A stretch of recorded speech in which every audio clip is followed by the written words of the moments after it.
नमस्कार मित्रांनो, मी चैतन्य जाधव आणि स्वागत आहे टीपीएम लर्निंग सिरीजच्या तिसऱ्या भागात. आज आपण जाणून घेणार आहोत टीपीएमचं सर्वात महत्त्वाचं पिलर जेसू होजेन म्हणजे JH पिलर आणि त्याबरोबर 1S 2S मध्ये नक्की काय करायचं. 7 टाईपच्या ॲबनॉर्मॅलिटी कोणत्या, JH टाईप 1 नक्की काय आहे.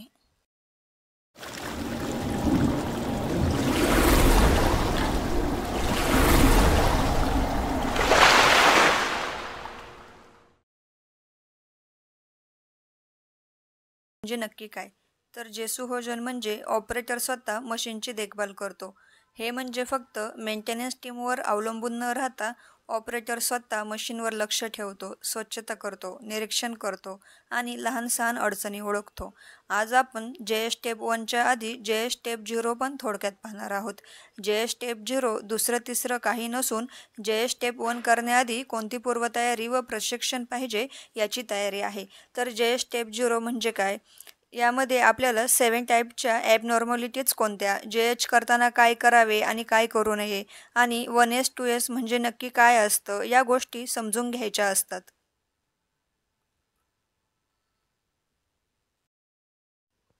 JH स्टेप 0 शिकत असताना 7 प्रकारच्या ॲबनॉर्मॅलिटी कोणत्या आहेत ते आपण उदाहरणासोबत पाहणार आहोत. तर पहिली ॲबनॉर्मॅलिटी आहे मायनर फ्लॉज म्हणजेच डाग, क्रॅक, झिजणे, सेल झालेले पार्ट, मशीनमध्ये काहीतरी अडकलेलं, वेगळा आवाज येणे इत्यादी दोष आढळतात. त्यानंतर दुसरी ॲबनॉर्मॅलिटी आहे बेसिक कंडिशन मिसिंग म्हणजेच मशीनमध्ये मूलभूत गोष्टींची कमतरता असणे. नटबोल्ट सैल आहे किंवा नाहीत, अवेलेबल नाही आहेत, गेज मळलेले आहेत, इंडिकेटर लेवलला मार्किंग नाही इत्यादी. त्यानंतर तिसरी ॲबनॉर्मॅलिटी आहे इनॲक्सेसेबल एरियाज म्हणजेच मशीनची साफसफाई, ग्रीसिंग, तपासणी किंवा ॲडजस्ट करायला जागा अवेलेबल नसणे म्हणजेच इनॲक्सेसेबल एरियाज. त्यानंतर चौथी ॲबनॉर्मॅलिटी आहे कंटामिनेशन ऑफ सोर्सेस म्हणजेच कच्चा माल, वायू, स्क्रॅप, इतर घाण जे मशीनवर जमा होतात त्याला आपण कंटामिनेशन ऑफ सोर्सेस म्हणू शकतो. त्यानंतर पाचवी ॲबनॉर्मॅलिटी आहे क्वालिटी प्रॉब्लेम सोर्सेस म्हणजेच गुणवत्तेचा दोष निर्माण करणारी कारणं. फॉरेन मॅटर म्हणजेच मशीनमध्ये धूळ कचरा जमा होणे. शॉक म्हणजेच धक्का बसणे. मॉइश्चर म्हणजेच ओलावा. व्हायब्रेशन म्हणजे कंपन होणे. कॉन्सन्ट्रेशन म्हणजेच केमिकल प्रमाण चुकणे. विस्कोसिटी म्हणजे तेल किंवा कूलंट खूप घट्ट किंवा पातळ असणे. यालाच आपण क्वालिटी प्रॉब्लेम सोर्सेस असे म्हणू शकतो. त्यानंतर सहावी ॲबनॉर्मॅलिटी आहे अननेसेसरी नॉन अर्जंट आयटम्स म्हणजेच नको असलेले किंवा गरज नसलेल्या वस्तू. जुनी मशीन, पाईप्स, वापरत नसलेली इन्स्ट्रुमेंट्स, स्पेअर पार्ट्स इत्यादी. त्यानंतर सातवी ॲबनॉर्मॅलिटी आहे अनसेफ एरियाज म्हणजेच धोकादायक जागा जसे की खराब दिवे, घसरती जमीन, फिरणारे पार्ट्स, पायऱ्या, लिफ्टिंग पॉईंट हे अनसेफ एरियाज आहे. JH करत असताना काय करावे आणि काय करू नये ते आपण पाहणार आहोत. तर डूज म्हणजेच काय करावे. इलेक्ट्रिक काम करत असताना वीज पुरवठा बंद आहे याची खात्री करा. PPEs म्हणजे सुरक्षा साधने वापरा. उंचीवर काम करत असताना शिडी वापरा. योग्य टूल्सचा वापर करा. कामाच्या जागी पुरेशी प्रकाश व्यवस्था ठेवा. ओव्हन थंड आहेत का याची खात्री करा. ज्वलनशील द्रव्ये काळजीपूर्वक हाताळा. काच साफ करताना काळजी घ्या. आता आपण पाहणार आहोत डोंट्स म्हणजे काय करू नये. तर धूम्रपान करू नये. जड वस्तू एकट्याने उचलू नयेत. मेंटेनन्स पर्सनशिवाय इलेक्ट्रिकल किंवा इलेक्ट्रॉनिक पॅनेलमध्ये काम करू नये. उंचीवर सेफ ॲक्सेस व PPE शिवाय काम करू नये. डक्ट, पीठ किंवा बंद जागेत एकटे जाऊ नये. ज्वलनशील द्रव्यांचे कंटेनर उघडे ठेवू नयेत. टीम मेंबर्सला न सांगता मशीन चालू करू नये इत्यादी. आता आपण सगळ्यात महत्त्वाचा भाग पाहणार आहोत 1S 2S म्हणजे नक्की काय करायचं. तर 1S म्हणजेच ऑर्गनायझेशन, वर्गीकरण. म्हणजे जे लागणार आहे ते वेगळं ठेवा आणि जे नको आहे ते काढून टाका.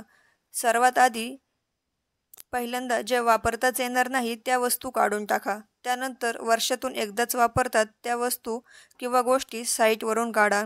त्यानंतर ज्या वस्तू महिन्यातून वापरतात त्या मशीनजवळ साठवून ठेवा आणि सगळ्यात शेवटी ज्या वस्तू रोज वापरात लागतात त्या मशीनजवळ ठेवा.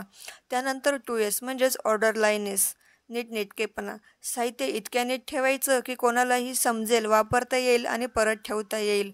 म्हणजेच वस्तू कुठे ठेवली आहे ते दिसले पाहिजे, सहज उचलता आली पाहिजे आणि वापरून परत ठेवता आली पाहिजे. तर आता आपण पाहणार आहोत जे स्टेप 1मध्ये नक्की काय करायचं. तर सर्वात आधी साफसफाई सुरू करण्याआधी फोटो काढा. त्यानंतर सर्व कव्हर्स गार्ड्स काढा जेणेकरून हिडन प्रॉब्लेम सापडतील. आता काम करत असताना फोर्स डिटोरेशनची कारणे ओळखा व साफसफाईचे महत्त्व समजून घ्या. त्यानंतर डाग, गंज आणि लिकेज होण्याची कारणे शोधा आणि जेथे साफसफाई, ग्रीसिंग तपासणी शक्य नाही अशा भागांची नोंद करा. या निरीक्षणातून चांगले मुद्दे शोधा. आता सर्व ॲबनॉर्मॅलिटीज फुगाई मॅट्रिक्समध्ये काढा आणि त्याचे वर्गीकरण करा व डाग आणि गंज टाळण्यासाठी उपाययोजना ठरवा. त्यानंतर क्लिनिंग, लुब्रिकेशन, इन्स्पेक्शन, रिटायडनिंगसाठी SOP तयार करा व चांगल्या निरीक्षणांवर सुधारणा करा. आता टीम लीडर व मशीन ओनरकडून पहिला ऑडिट घ्या. त्यानंतर डिपार्टमेंट हेडकडून दुसरा ऑडिट घ्या आणि सगळ्यात शेवटी TPM सचिवालयाकडून अंतिम ऑडिट घ्या. फोर्स डिटोरेशन म्हणजे काय? तर याचा अर्थ असा आहे की मशीन, उपकरण किंवा पार्ट्सची योग्य देखभाल न झाल्यामुळे, स्वच्छता न झाल्यामुळे, ल्युब्रिकेशन न दिल्यामुळे किंवा तपासणी न केल्यामुळे वेगाने झिजतात आणि खराब होतात. आता आपण हे उदाहरणाद्वारे पाहूया.